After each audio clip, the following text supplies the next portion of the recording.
নোয়াখালী হাতিয়ায় চানন্দি ইউনিয়নের প্রকল্প বাজারে সংসদ সদস্য এনসিপির নেতা আব্দুল হান্নান মাসুদের গাড়িবহরে হামলা হয়েছে।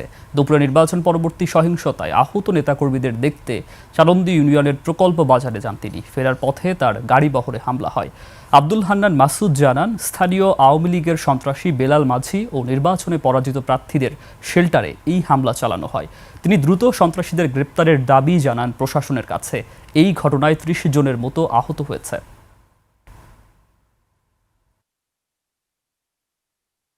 এখানকার সন্ত্রাসী বেলাল ডাকাতের নেতৃত্বে অস্ত্র নিয়ে এখন অবস্থান করতেছে। দেখেন আমাদের বিপরীত পাশে ওরা অস্ত্র নিয়ে এখন অবস্থান করতেছে।